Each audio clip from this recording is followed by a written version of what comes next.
JTBC 뉴스 특보 시작합니다. 태풍 카눈이 한반도 내륙 한복판을 향해 올라오고 있습니다. 현재는 경상남도를 지나 대구 인근까지 올라왔습니다. 이미 태풍이 지나간 남부 지역도 아직 태풍이 당도하지 않은 북부 지역도 전부 태풍 영향권입니다. 오늘 하루는 외출을 최대한 삼가하시는 게 좋을 것 같습니다. 우선 전국 각지에 나가 있는 이 JTBC 취재 기자들을 연결해서 현장 상황부터 보겠습니다. 태풍이 당도한 대구부터 연결합니다. 지금 대구에 윤두열 기자 나가 있습니다. 윤두열 기자, 지금 비가 많이 내리고 있는 것 같은데 태풍 위력이 실감이 나고 있습니까? 네, 저는 지금 대구를 가로지르는 신천에 나와 있습니다. 태풍은 지금 대구 바로 왼쪽 아래에 위치하고 있는데요. 태풍이 이 대구까지 왔음을 지금 실감하고 있습니다. 밤사이 대구에 비가 계속 내렸고 오전부터 이곳에서 태풍 상황을 전해드리고 있는데요. 11시 30분쯤부터 빗줄기가 강해지기 시작했고 지금은 눈을 뜨기 어려울 정도로 비가 세차게 내리고 있습니다. 제가 1시간 전에 이곳에서 전해드릴 때는 뒤로 보이는 이곳 하천인 신천의 수위가 산책로 인근까지 올라왔다 이렇게 말씀을 드렸는데 지금은 산책로 위까지 올라왔습니다. 또 신천 옆에 있는 도로인 신천 동로 쪽으로도 물이 넘쳐서 신천 도로 일부 구간은 현재 바닥이 보이지 않습니다. 이 때문에 이곳으로 내려가는 길 전부 다 차단했습니다. 그리고 신천 동로와 신천대로 일부 구간 등 대구 지역 12곳 도로가 현재 통제되고 있습니다. 그리고 대구와 경북 전역에 현재 태풍 경보가 내려져 있습니다. 네, 화면으로만 봐도 신천 유속이 굉장히 빨라 보이는데요. 지금 태풍이 가까이 오면서 피해도 많이 우려가 됩니다. 피해 상황이 좀 들어온 게 있습니까? 네, 피해 건수도 빠르게 늘고 있습니다. 제가 아침 일찍 소방에 전화했을 때는 피해 건수가 한두 건 가량이었는데 오전 11시 기준으로 대구에서만 60여 건의 피해 신고가 들어왔습니다. 가로수가 쓰러지거나 도로에 물이 찼다는 신고가 대부분이었습니다. 다행히 아직까지 인명피해나 큰 사고 소식은 들리지 않고 있습니다. 네, 지난해 태풍 흰남노로 피해가 컸던 포항 지역도 있습니다. 포항 지역과 동해안 이런 곳들도 걱정이 되는데요. 그곳 상황은 지금 어떻습니까? 네, 지난해 태풍 흰남노로 큰 피해를 입었던 포항 지역도 지금 강한 비바람이 몰아치고 있습니다. 네, 포항 남구 칠성천과 장동천이 범람할 우려가 있어서 오전 7시에 인근 주민에게 대피 명령이 내려졌고요. 또 오전 10시에는 경주 왕산저수지와 송선저수지, 하동저수지에 물이 넘어올 위험이 있다면서 인근 주민들을 대피시켰습니다. 또 오전 9시 30분쯤 울산에서는 중구 다운동 태화강에서 사람 2명이 떠내려가는 걸 봤다는 신고가 들어왔습니다. 실종 의심 신고기 때문에 실종 유무가 확인된 건 아니지만 이 신고를 토대로 경찰과 소방은 현재 실종자 수색을 진행하고 있습니다. 지금까지 대구 신천에서 JTBC 윤두열입니다. 경북 북부 지역은 이미 지난달에도 호우로 큰 피해를 입었습니다. 산사태가 집중됐던 예천에 안지연 기자가 나가 있습니다. 안 기자, 경북 전 지역에는 태풍 경보가 내려졌는데 지금 그곳 상황은 어떻습니까? 네, 이곳 예천은 어제보다 비와 바람이 한층 거세진 상태입니다. 오늘 10시를 기점으로 태풍 경보가 경북 전 지역에 내려진 상태고요. 특히 이곳 예천은 지난 산사태로 인해 17명의 사상자가 발생했는데 또다시 오늘 오전 8시를 기점으로 산사태 경보도 발령한 상태입니다. 기상청은 오늘 오후 최대 300mm의 비가 이곳에 내릴 것으로 예상한 상태입니다. 네, 장마 때 피해도 다 수습이 안 됐을 것 같은데요. 태풍 피해는 없었습니까? 네, 이곳은 보시는 것처럼 지난 산사태 피해조차 아직 복구가 안 된 상태입니다. 보시는 것처럼 제 뒤로는 지난 산사태 때 떠밀려온 바위들이 한쪽에 임시로 치워져 있고요. 이 집들도 그대로 무너진 채 있어서 또다시 사고가 발생할 수 있는데요. 다행히 밤사이 이 큰 인명피해는 신고된 게 없었지만 이 크고 작은 사고는 있었습니다. 이 경북 경산에서는요, 이 지하차로에 차량 3대가 고립됐다 현재는 구조된 상태고요. 영천에서는 주민 여성이 축사에 고립됐다가 현재는 안전한 곳으로 대피한 상태입니다. 또 구미에서는 이 천연 기념물인 소나무가 쓰러지기도 했습니다. 네, 지금 있는 마을이 실종자가 있었던 그런 마을이잖아요. 주민분들은 지금 잘 대피해 계신 상태인가요? 네, 맞습니다. 이곳 벌방리에 사는 주민 2명이 실종돼 아직도 찾지 못한 만큼 이곳 주민들의 불안감은 매우 큰 상태인데요. 때문에 집으로 돌아갔던 이재민들도 어제 저녁부터는 마을회관에 대피한 상태입니다. 네, 이곳을 포함한 경북 지역에는 모두 7,400명의 주민이 현재 안전한 곳으로 대피해 있고요. 오늘 개학을 예정했던 학교들도 이 개학을 연기하거나 이 원격 수업으로 전환한 상태입니다. 지금까지 경북 예천에서 JTBC 안지연입니다.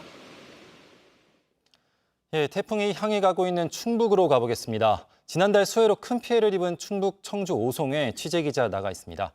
정영재 기자, 예, 오송 지역은 제방이 무너지면서 피해가 컸던 곳입니다. 지금 대비 상황은 어떻습니까? 네, 제 뒤로 보이는 게 지난달 넘쳤던 미호강입니다. 어젯밤부터 비가 계속 내리면서 미호강 수위도 많이 높아졌습니다. 태풍이 점차 가까워져 오면서 비바람이 거세지고 있습니다. 제 뒤로는요, 길을 차단해 놓은 게 보이실 텐데 미호강변 옆으로 내려가는 하상도로를 미리 막아둔 겁니다. 이 길로 내려가면 당시 무너졌던 임시제방 지점이 나오는데 지금은 내려갈 수가 없습니다. 지금 끊어졌던 제방은 복구를 마쳤습니다. 어제부터 모래포대를 쌓아서 다리 바로 아래까지 높여서 보강 공사를 해놨습니다. 충청북도는 지금 도내에 있는 지하차도와 하상도로를 통제하고 안전문자로 안내하고 있습니다. 예, 그럼 복구 작업이 아직도 진행 중이라는 얘기인데 태풍이 와서 이재민들 불안은 매우 클 것 같습니다. 네, 미호강이 넘치면서 집으로 돌아가지 못한 이재민은 오늘 오전까지 67명입니다. 제가 오늘 이 오송읍 주민센터에 마련된 대피소에 가서 주민들 이야기를 들어봤는데요. 밤사이 뉴스를 보면서 잠을 설치는 모습들을 볼 수 있었습니다. 한 주민은요, 저희 취재진에게 밤에 도망가는 악몽을 꿨다. 집에 벽지가 마르지도 않았는데 언제 집에 돌아갈 수 있을지 모르겠다며 한숨을 쉬는 주민들이 많이 있었습니다. 또 일부 이재민들은요, 비닐하우스가 날아갈까 걱정된다면서 동여매로 나간다 하면서 나서는 모습도 볼 수가 있었습니다. 네, 지금 대구에 있는 이 태풍이 곧 충북으로 향하고 있는데요. 네, 언제쯤 충북에 가장 가까이 지날까요? 지금 예상대로라면 오늘 오후 3시쯤 충북과 가장 가까이 지나게 됩니다. 충북에 도착할 때쯤은 강도가 중으로 상륙 당시보다는 조금 약해질 것으로 예상을 하고 있는데요. 태풍이 근접하기 전인 오늘 오전 세종시에 있는 어진 지하차도가 물에 잠기면서 통제가 되는 등 피해가 잇따라서 안심하기는 이릅니다. 지금까지 충북 청주 오송에서 JTBC 정영재입니다. 예, 특히 많은 비가 내리고 있는 강원으로 가보겠습니다. 속초에 백희연 기자가 나가 있습니다. 네, 백 기자, 지금 상황은 어떤가요? 네, 저는 지금 속초 설악항에 나와 있는데요. 제 뒤로 보시는 것처럼 파도가 굉장히 높고 거셉니다. 태풍 카눈이 상륙한 지 3시간이 지났는데요. 점점 가까워져서 이곳 강원도 점차 영향권에 들어서고 있다는 걸 실감할 수가 있습니다. 조금 전 강원 남부 지역에는 태풍 경보가 추가 발효됐습니다. 비가 아주 강하게 쏟아지고 있고 바람도 시속 90에서 125km로 세차게 불고 있습니다. 눈을 뜨기가 힘들 정도입니다. 예, 태풍은 언제 가장 강원도와 가까워집니까? 그리고 또 무엇을 조심해야 할까요? 강원에서는 오후 6시 전후로 태풍의 위력을 가장 강력하게 느낄 수 있을 걸로 보입니다. 특히 강원은 비구름이 많이 몰려있는 곳 중 하나라서 태풍이 약해진 뒤에도 비가 오래 강하게 내릴 수 있습니다. 시간당 100mm가 넘는 거센 비가 오늘 하루 종일 그리고 내일까지 내릴 걸로 보입니다. 특히 만조 시간대에는 해수면 높이가 더 높아지는데요. 내일까지 강원 동해안에는 해안가 저지대를 중심으로 침수 가능성이 있어서 조심하셔야겠습니다. 예, 지금 접수된 피해는 없습니까? 대비는 어떻게 되고 있는지도 설명해 주십시오. 네, 밤사이 동해시의 한 중학교 앞 도로가 침수돼 구조대가 출동했고요. 오늘 오전엔 하천이 범람할 것 같다는 신고가 들어오기도 했습니다. 맨홀이 역류돼 긴급 조치에 나서기도 했습니다. 그러나 다행히 인명피해는 없습니다. 산사태 및 침수 등이 우려되는 지역의 일부 주민 13세대 22명은 대피했습니다. 11개의 학교도 휴업했습니다. 지금까지 강원 속초에서 JTBC 백희연이었습니다. 이번에는 경기 남부로 가보겠습니다. 김한수 기자, 그곳도 빗줄기가 굵어지고 있습니까? 네, 아침에 전해드렸을 때보다 확실히 비바람이 강해졌습니다. 제가 나와 있는 이곳 수원천은 상류 지점이라 하천 바닥이 평소에는 거의 메말라 있는데요. 하지만 비바람이 계속되다 보니 하천이 점차 늘어나는 모습을 확인할 수 있습니다. 바람도 점차 세지면서 조금씩 나뭇가지들도 흔들리고 있는데요. 이곳은 범람을 우려해 이렇게 하천 출입을 모두 통제했습니다. 네, 그 밖에 대비는 어떻게 되고 있습니까? 네, 이곳 수원을 포함해 경기 지역 전역에 오늘 오전 태풍 주의보가 발효됐습니다. 경기도는 어젯밤 비상 대응 단계를 최고 수준인 3단계까지 올렸는데요. 하천뿐 아니라 산사태 우려 지역 200여 곳도 사전 통제했습니다. 또 집중호우 때마다 침수 피해를 입는 경기 여주의 지하차도 등 한 곳도 통제됐습니다. 비가 본격적으로 내리는 오후부터는 지하차도 통제가 점차 늘어날 것으로 보입니다. 네, 태풍이 수도권과 가장 가까워지는 것은 언제쯤일까요? 네, 태풍은 퇴근 시간인 오후 5시부터 7시 사이에 이곳 경기 남부까지 진출할 것으로 보입니다. 태풍 카누는 한반도 내륙을 따라 매우 천천히 이동하는 것으로 알려졌는데요. 이 때문에 오늘 밤 수도권에 지속적으로 강한 비바람이 예상됩니다. 태풍이 상륙하면서 풍속이 조금 낮아질 것으로 예상되고 있지만 수도권에 도달할 때 마저도 초속 24m의 강한 비바람이 예상됩니다. 이것은 지붕이나 간판이 날아갈 정도의 수준인데요. 또 많게는 때때로 또 곳곳에 많게는 200mm의 비가 예상되고 있습니다. 지금까지 경기 수원천에서 JTBC 김한수입니다. 네, 지금부터 태풍 카눈에 대한 자세한 이야기를 나눠보겠습니다. 기상청 예보관 출신 김승배 한국자연재난협회 본부장, JTBC 강나영 기자와 함께합니다. 안녕하십니까. 예, 지금까지 연결을 쭉 봤는데요. 네. 바람 세기가 여전히 상당한 것 같습니다. 지금 이 정도 바람 세기로 쭉 올라간다고 봐야 할까요? 그렇습니다. 이 태풍이 이제 상륙을 했고 이 태풍의 에너지를 키우는 그 밑으로부터 따뜻한 수증기가 공급은 이제 끊겼습니다. 육지에 상륙했기 때문에. 그럼에도 불구하고 지금 위성 영상이나 기상 레이더 영상을 분석해 보면 상당히 강한, 그러니까 열대 지방에서 자기가 갖고 온 그 수증기 그대로 지금 포함하고 있고, 그 수증기들이 북쪽에서 내려온 찬 공기와 만나면서 그런 강한 비구름대들이 우리나라 내륙 태풍의 전면에 형성이 되고, 태풍이 지금 어디쯤 지나고 있냐면 경상북도 밀양과 대구 사이 지나고 있거든요, 중심이. 그렇기 때문에 이 밑에 그 태풍의 어떤 그 뒤쪽은 분명히 이제 비가 약해지는 추세를 뚜렷이 보이고요. 이 태풍의 앞면, 그러니까 지금 진행 오후쯤 도달할 거라는 충청도, 또 저녁 무렵에 도달할 거라는 경기도, 수도권 등에 앞으로 많은 비가 이제 우려가 되는데, 바람은 어찌됐건 약해졌지만 이 태풍의 지금 중심 부근이 초속 29m로 분석이 되거든요. 초속 29m면 육지에 온 태풍치고는 굉장히 그 강한 태풍임을 알 수가 있습니다. 그래서 앞으로는 그 점점 더 육상에 상륙해서 아까 말씀드렸듯이 수증기 공급을 못 받기 때문에 이제 그 어떤 에너지를 이제 쓰는 단계인데, 이 에너지 소비가 상륙하고도 한 12시간 이상 지속될 것으로 보면 이 태풍이 남쪽에서 굉장히 많은 그런 어떤 고온다습한 수증기를 몰고서 북상을 했고 상륙을 한 것으로 보여집니다. 더 이상 수증기나 에너지가 공급되진 않더라도 이미 많은 수증기와 에너지를 머금은 상태로 육지에 왔기 때문에 이게 강도가 약해지지는 않고 있다라는 말씀이신 거죠? 그렇습니다. 금방 뭐 한두 시간 사이에 태풍의 바람이 지금 11시 반 그 분석 자료에 따르면 중심 부근에서 초속 29m의 바람이 지금 부는 것으로 분석이 되고 있기 때문에 이게 서울쯤 오면 아마 25m 초속 밑으로 이하 떨어지겠지만, 그래도 태풍의 이름이 계속 서울 북상할 때까지 이름이 붙어 있을 것 같거든요.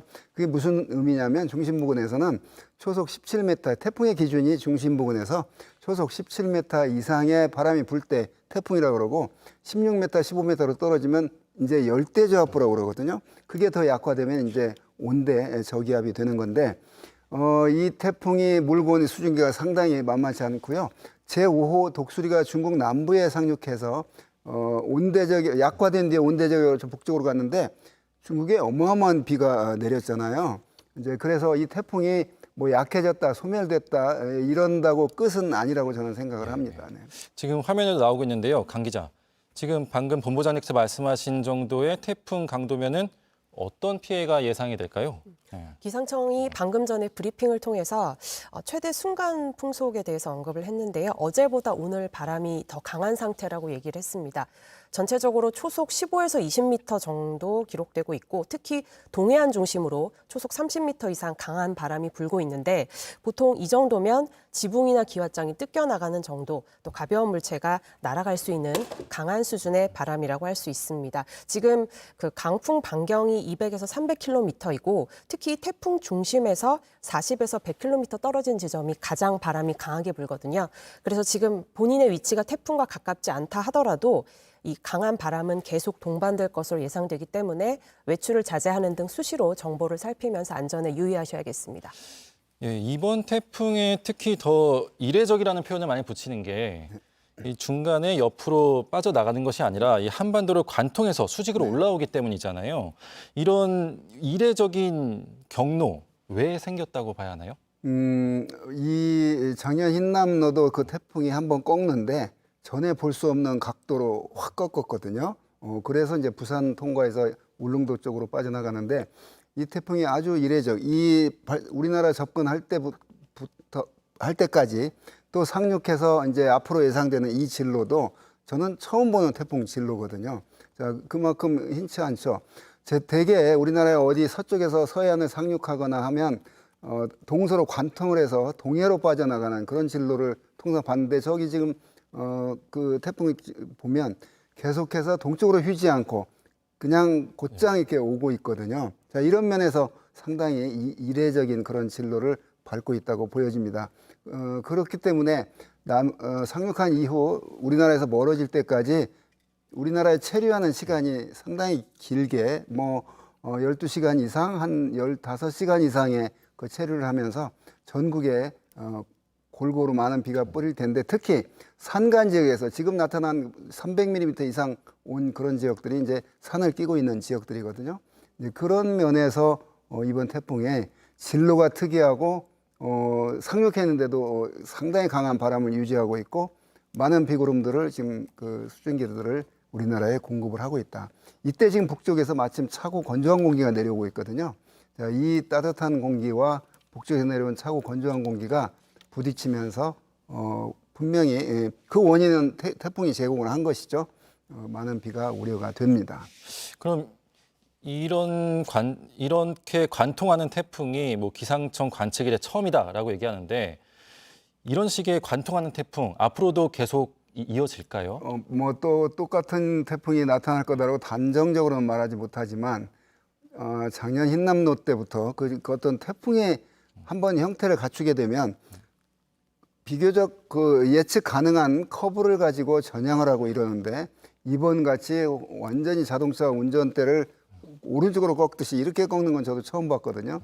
그런 면에서 기후가 변하고 있으니까 태풍의 강도도 변하고 있고 이 기후 변화에 있어서 태풍 발생 지역에서 태풍의 발생 개수는 거의 크게 변함이 없습니다. 1년에 대략 한 25개 정도가 발생을 하는데 그중에 두세 개 정도가 이제 우리나라에 영향을 주는데 이번 처음 이제 올해 그 6호 태풍인데 앞으로도 남은 여름 동안에 충분히 이보다 더 강한 태풍이 올 가능성은 10월 초까지는 내재되어 있는 상황이고 그럼 내년 여름에도 또 이런 식으로 변칙 태풍이 생길 것이냐 그거는 이제 단정적으로 말하지만 기후 변화 때문에 태풍의 그런 진행 운행 경로들이 변칙 운행을 저렇게 하더라 이제 이런 걸 우리가 체험적으로 알 수가 있었던 거죠.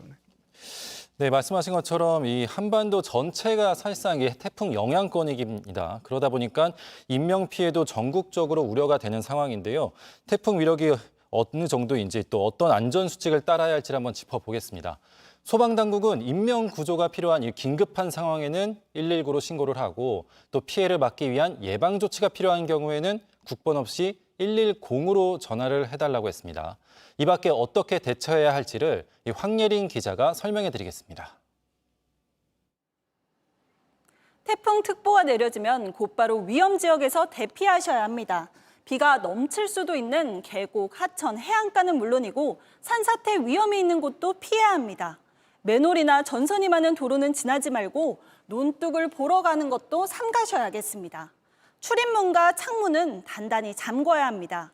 창틈에 박스를 끼우거나 이렇게 테이프로 흔들리지 않게 고정해야 합니다.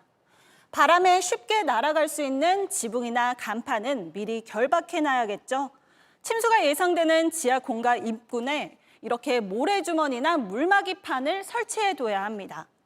태풍이 가까운 곳을 지나가고 있다면요. 수도와 가스, 전기도 잠시 차단하는 게 좋습니다. 외부에 있을 땐 공사 자재가 넘어질 수 있으니 공사장 근처엔 가지 말고 운전 중이라면 평소보다 멈추기가 어려우니 갑자기 가속하거나 제동하는 걸 피해야 합니다.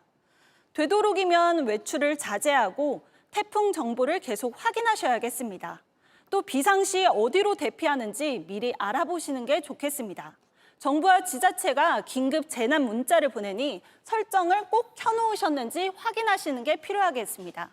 인명 구조가 필요할 땐 119, 배수 지원 같은 민원은 110으로 연락하면 되겠습니다. JTBC 황예린입니다. 예, 지금부터는 이영주 경일대 소방방재학과 교수를 전화 연결해서 이 대비 방법에 대해 들어보겠습니다. 교수님 나와 계시죠? 예, 안녕하십니까. 네, 안녕하십니까. 그 앞서 리포트도 봤는데 지금 상황을 봤을 때 사람들이 지금 현재 이것만은 절대 하지 말아야 한다 하는 행동 하나 정도 꼽아주실 수 있을까요?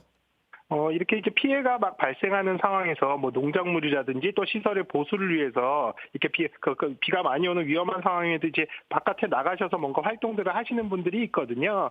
물론 이제 그분들은 위험에 대해서 조금 더 이제 보완을 하고자 하시겠지만 이런 상황에서 오히려 훨씬 더 본인이 위험한 상황에 처하시기 때문에 이미 이제 태풍의 위험, 그러니까 강한 바람이나 비가 많이 내려오는 상황, 또 그리고 혹은 침수가 발생한 상황이라면 뭔가 이런 부분들에 대한 조치를 취해서 바깥으로 나가서 안전하게 하겠다라기보다는 본인의 안전을 위해서 실내에 계속 있으시라 이런 것도 좀 말씀드리고 싶습니다. 네, 이미 태풍이 온 지금은 최대한 안전한 곳에서 머물러야 한다라는 말씀인데요. 그 바람이 많이 불다 보니까 또 돌이 굴러떨어지기도 하고 또 가로수가 꺾이기도 하고 그러다가 이제 정전까지 이어지는 상황도 이어지는데요. 이럴 때는 좀 어떤 점을 조심해야 할까요?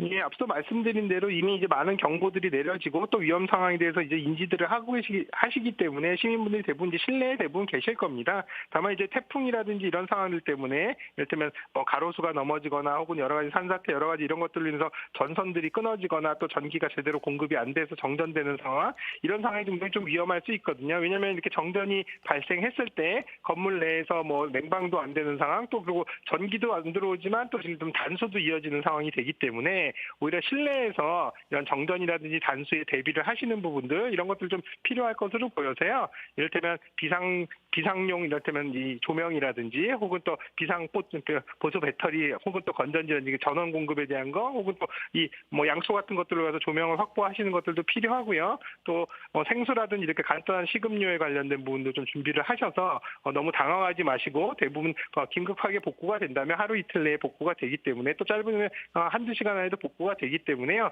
이런 부분들 조금 대비를 하시고 침착하게 대비를 하시면 좋겠습니다.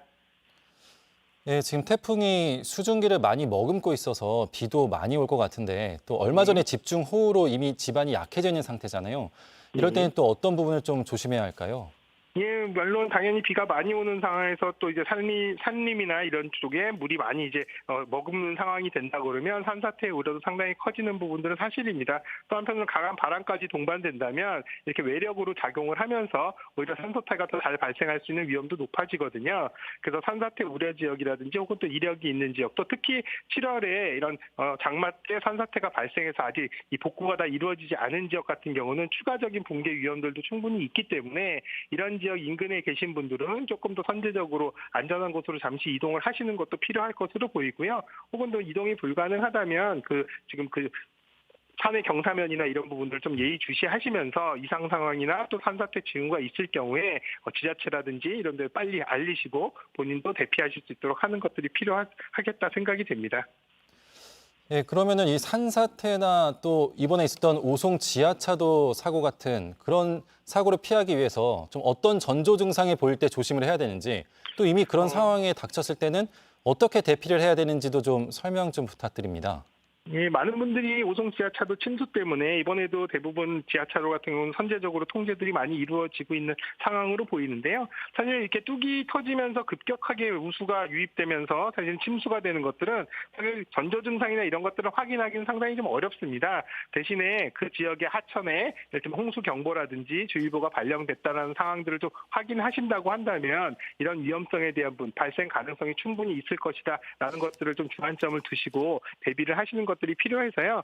하천 주변의 도로라든지 또 하천 주변에 거주하시는 분들은 이런 경보가 내려졌을 때 선제적으로 다른 지역 홍수 대피소라든지 상대적으로 조금 더 높은 지대 쪽으로 대피를 하시는 것들 필요하겠고요.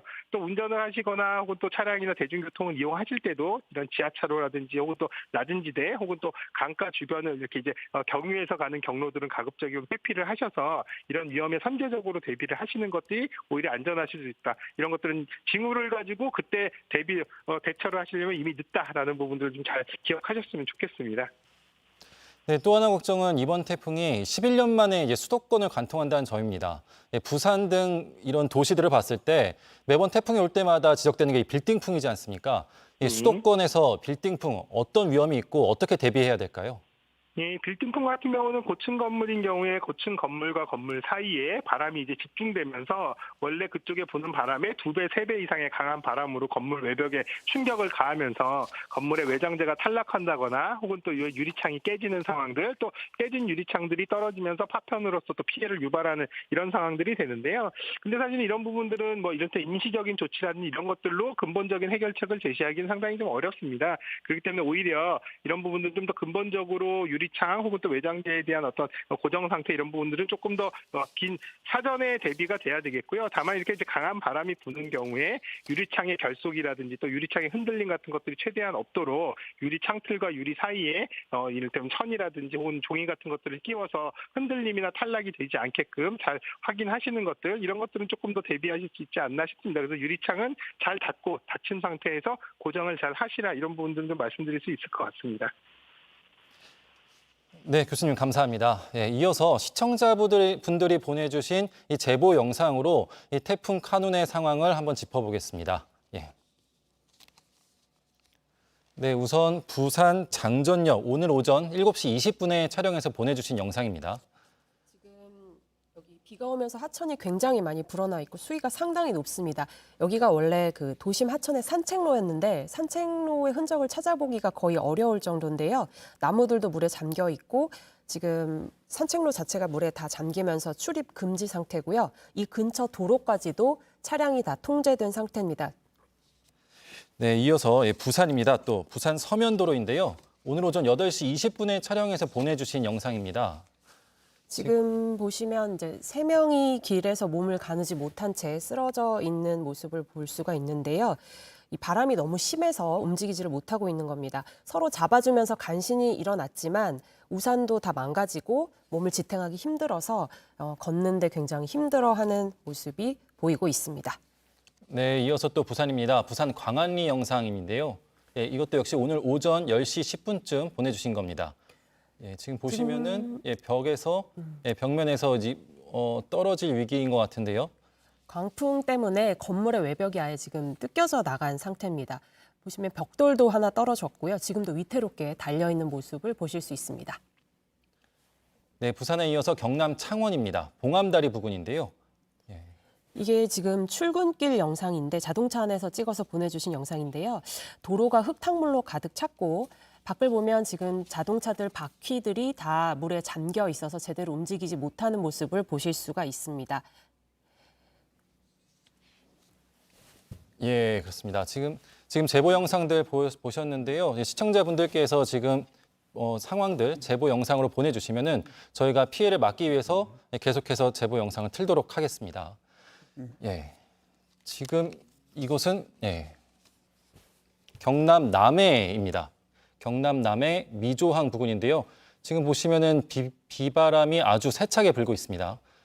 네, 지금 바닷가 주변도 촬영해서 보내주셨는데요. 이렇게 제보 영상 보내주실 때 가장 중요한 부분은 그 시청자분들께서도 안전한 상황에서 보내주셔야 합니다. 네, 안전이 가장 중요하니까요. 예, 그런 부분 유의해서 영상 보내주시면 좋겠습니다. 예. 네, 이어서 김승배 본부장님과 더 나눠보겠습니다. 예, 보면은 이 강한 바람뿐만 아니라 비가 많이 오고 있고 그 비가 특히 강원도에 많이 오고 있습니다. 보면은 이 태풍의 왼쪽과 오른쪽 부분이 좀 차이가 있기 때문인가요?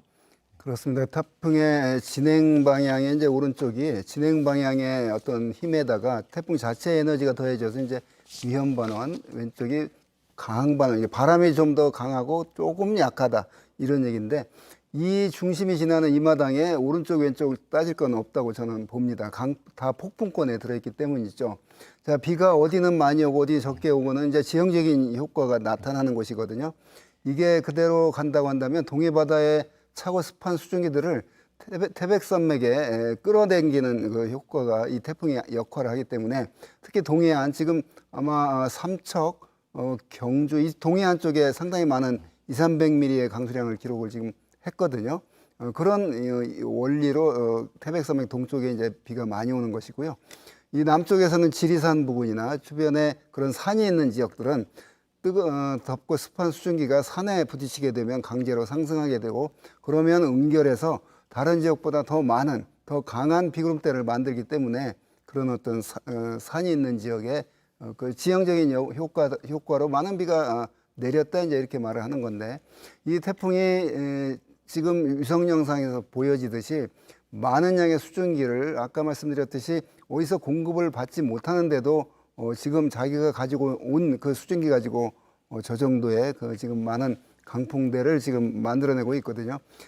충청도나 이런 강원도 일부에 시간당 50에서 60mm 비가 내리고 있는데 이런 지역들이 서너 시간 계속 이어지면 200~300mm가 금방 비가 드는 양이기 때문에 어찌됐건 그런 어떤 침수 피해, 산사태 피해 이런 게 우려되는 상황입니다. 그럼 역대 가장 큰 피해 태풍은 뭐였고 그 가장 피해를 줬던 태풍과 비교했을 때 이번 태풍의 위력은 어느 정도로 봐야 할까요? 네, 그렇습니다. 우리가 이제 사람이 많이 인명 피해가 있었던 게 우리나라가 열악했던 1959년인가요? 태풍 사라 한 900여 명의 사망자가 생겼거든요.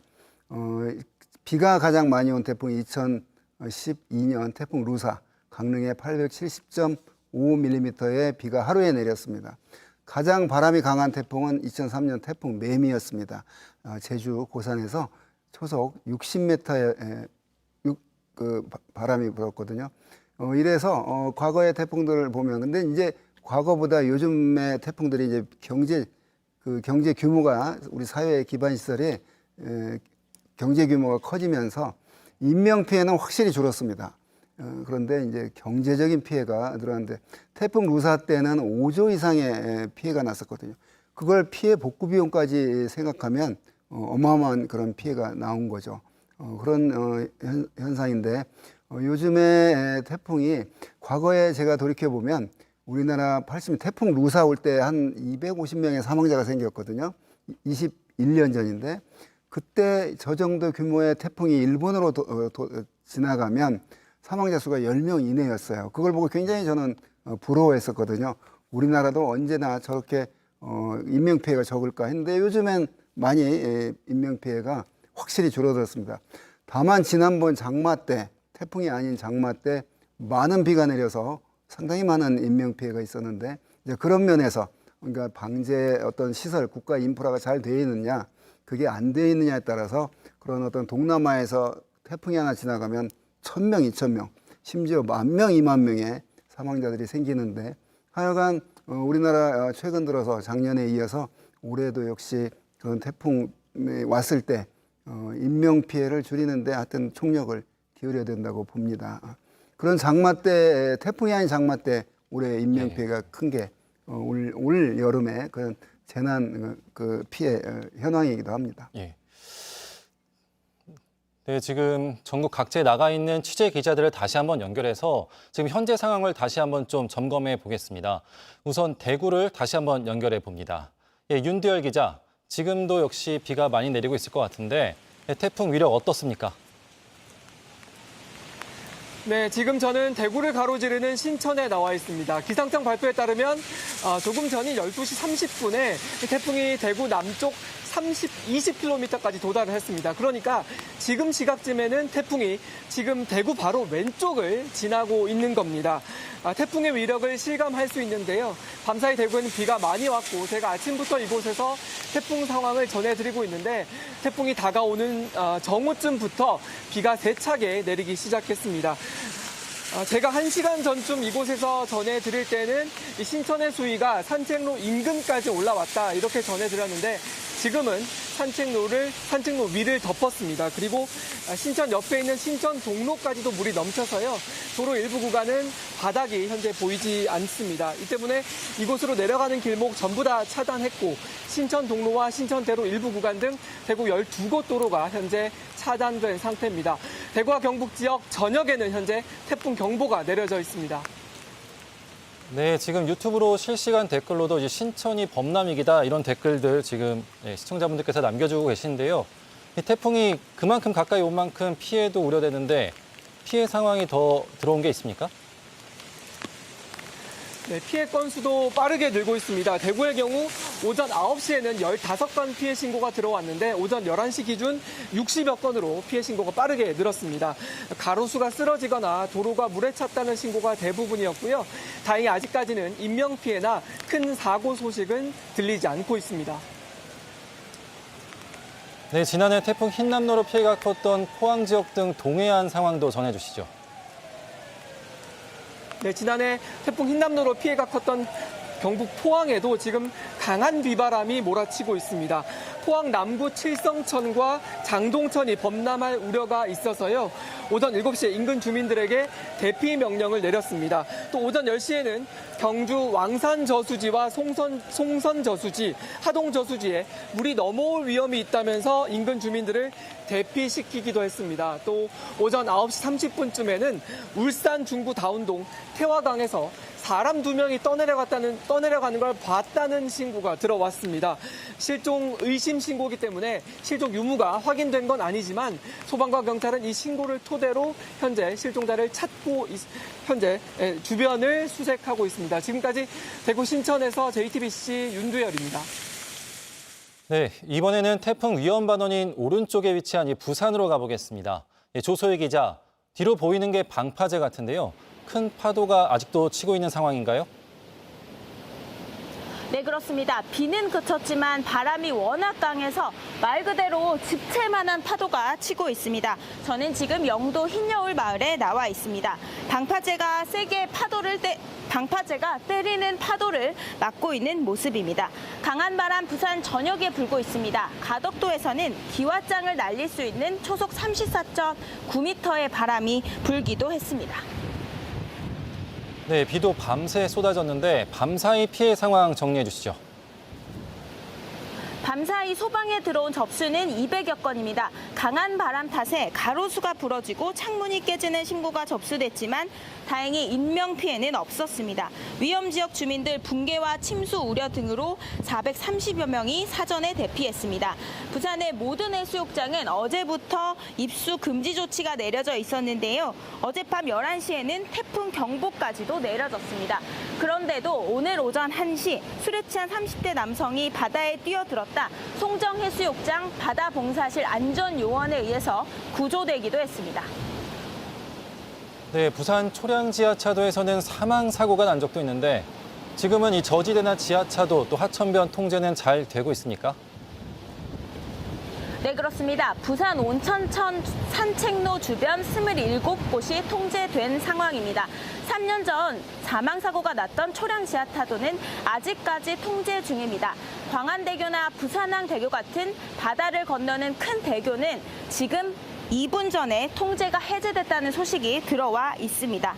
대중교통도 한때 멈췄다가 다시 정상 운행하고 있습니다. 부산 지하철 1호선에서 4호선까지 지상 구간이 한때 멈췄다가 낮 12시부터 정상 운행에 들어갔습니다. 지금까지 영도 흰여울 마을에서 JTBC 조소입니다.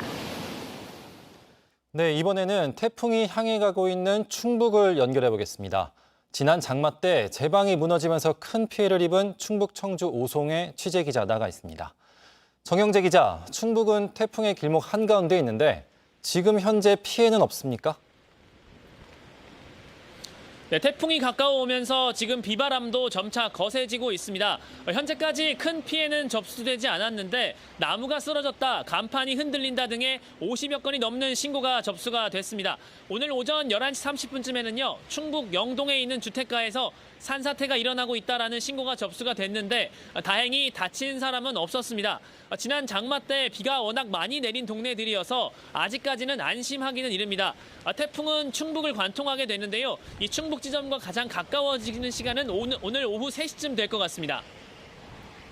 네, 오송 지역은 제방이 무너지면서 아주 피해가 컸던 곳인데 지금은 대비 어떻게 돼 있습니까? 네, 제 뒤로 보이는 강이 미호강입니다. 어젯밤부터 비가 계속해서 내리면서 강 수위도 점차 높아지기 시작했습니다. 제 뒤로 길을 차단해 놓은 모습도 보실 수가 있는데요. 이 미호강 옆에 있는 하상도로로 내려가는 길을 사전에 막아둔 겁니다. 이 길로 내려가면 당시 무너졌던 임시 제방으로 가는 길이 나오는데 지금은 들어갈 수 없습니다. 끊어졌던 제방은 현재 복구가 완료가 됐는데요. 어제 하루 종일 모래포대를 쌓아서 다리 바로 위에까지 쌓은 다음 보강 공사를 마쳤습니다. 충청북도는 지금 도내에 있는 지하차도와 차단시설들을 점검하고 사전에 안전문자를 통해서 차량들을 우회시키고 있습니다. 네, 아직 복구 작업이 끝나지도 않았을 것 같은데 태풍이 와서 이재민들은 매우 불안해하고 계실 것 같습니다. 네, 미호강이 넘치면서 집으로 돌아가지 못한 이재민은 오늘까지 67명입니다. 오송읍 주민센터에 마련된 대피소에서 텐트 생활을 하고 있는데요. 제가 오늘 오전에 가서 주민들을 만나봤더니 악몽을 꿨다는 분도 계셨고 벽지가 다 마르지도 않았는데 집에 언제쯤 돌아갈 수 있을지 한숨을 쉬는 주민들의 모습을 볼 수 있었습니다. 일부 이재민들은요. 비닐하우스가 날아가는 걸 막겠다며 나서는 모습들도 볼 수가 있었습니다. 지금까지 충북 청주 오송에서 JTBC 정영재입니다. 네, 이어서 비가 많이 내리고 있는 강원을 연결하겠습니다. 속초에 백희연 기자가 나가 있습니다. 네, 태풍이 가까워지고 있는데 현재 상황 변화가 좀 있습니까? 네, 강원 지역에 태풍이 도착하는 거는 6시쯤입니다. 새벽부터 내리던 비가 계속 이어지고 있는데요. 특히 강원에는 비구름이 많이 몰려 있습니다. 태풍이 지나간 뒤에도 비가 오래 많이 내릴 수 있습니다. 시간당 100mm가 넘는 거센 비가 오늘 하루 종일 그리고 내일까지 이어지겠습니다. 내일까지 강원 동해안에는 저지대 침수 우려가 있습니다. 네, 지자체는 어떻게 대처하고 있나요? 네. 워낙 많은 비와 강한 바람이 맞물렸습니다. 제 뒤로 보시면 파도가 방파제를 넘어선 만큼 높고 거센데요. 태풍 카눈이 상륙한 지 3시간 만입니다. 점점 바람이 강해지면서 태풍이 다가오고 있다는 것을 체감할 수 있습니다. 바람은 시속 90에서 125km로 세차게 불고 있습니다. 눈뜨기가 힘들 정도입니다. 조금 전 강원 남부 지역에는 태풍 경보가 추가 발효됐습니다. 네, 피해 상황도 전해주시죠. 네, 밤사이 동해시 한 중학교 앞 도로가 침수돼 구조대가 출동했고요. 방금 양양에서는 하천이 범람해 주민들에게 대피하라는 문자도 발송됐습니다. 맨홀이 역류돼 긴급 조치에 나서기도 했습니다. 다행히 인명피해는 없습니다. 산사태 및 침수 등이 우려되는 지역의 일부 주민 13세대 22명은 대피했습니다. 11개 학교도 휴업했습니다. 지금까지 강원도 속초에서 JTBC 백희연이었습니다. 네, 이번에는 경기 남부로 가보겠습니다. 김한수 기자 나가 있습니다. 네, 그곳 빗줄기는 굵어지고 있습니까? 네, 아침에 전해드렸던 것보다 확실히 비바람이 거세졌습니다. 이곳은 수원천 상류 쪽이라 평소에는 하천 바닥이 보일 정도로 거의 물이 없는데요. 하지만 계속되는 비로 보시는 것처럼 하천물이 상당히 불어났습니다. 바람도 점차 강해지면서 하천 옆 나무들도 조금씩 좌우로 흔들리고 있습니다. 이곳은 범람을 우려해 하천이 전면 통제됐습니다. 네, 그 밖에 대비는 어떻게 되고 있습니까? 네, 이곳 수원을 포함해 경기 지역 전역에 오늘 오전부터 태풍주의보가 발효됐습니다. 경기도는 어젯밤 비상대응 단계를 최고 수준인 3단계까지 높였는데요. 하천뿐 아니라 산사태 우려 지역 200여 곳도 사전 통제됐습니다. 또 집중호우 때마다 침수 피해를 입는 경기 여주의 지하차도 한 곳도 통제됐습니다. 비가 본격적으로 내리는 오후부터는 지하차도 통제가 점차 늘어날 것으로 보입니다. 네, 태풍이 수도권과 가장 가까워지는 건 언제쯤일까요? 네, 태풍은 퇴근 시간인 오후 5시부터 7시 사이 이곳 경기 남부까지 진출할 것으로 보입니다. 태풍 카눈은 한반도 내륙을 따라 매우 천천히 이동하는 것으로 알려졌습니다. 이 때문에 오늘 밤 수도권에 지속적으로 강한 비바람이 내릴 것으로 보입니다. 태풍이 상륙하면서 풍속이 조금 낮아질 것으로 예상되지만 수도권에 도달했을 때는 초속 24m의 여전히 강한 비바람이 불겠습니다. 이 정도 수준이라면 지붕이나 간판이 날아갈 수 있는 정도입니다. 또 곳곳에 많게는 200mm의 비가 내리는 곳도 있겠습니다. 지금까지 경기 수원천에서 JTBC 김한수입니다. 네, 방금 연결했던 곳이 수도권인데요. 이렇게 수도권에 태풍이 올라오는 것은 11년 만이라고 합니다. 예, 수도권에 태풍이 도착했을 때 어느 정도 세기이고 어떻게 대비를 해야 할까요? 일단 수도권에 이 오늘처럼 비슷한 양상이 11년 전에 2012년 7월에 그때도 이름이 같은 카눈이 중심부가 서울을 살짝 스치면서 수도권을 관통한 적이 있습니다. 지금 카눈도 수도권을 관통하고 있는데 남북을 동서로 쪼개듯이 육상을 관통하면서 수직으로 쭉 올라오고 있는 건 기상청이 태풍의 역사를 분석한 이래 처음이거든요. 그만큼 태풍의 영향권도 우리나라 전역에 드는 만큼 철저하게 대비하셔야겠습니다. 네, 지금까지 김승배 한국자연재난협회 본부장, JTBC 강나영 기자와 함께 태풍 카눈의 현재 상황 그리고 대처 요령을 자세히 짚어봤습니다. 태풍 카눈이 한반도를 완전히 벗어나기 전까지는 안심할 수는 없습니다.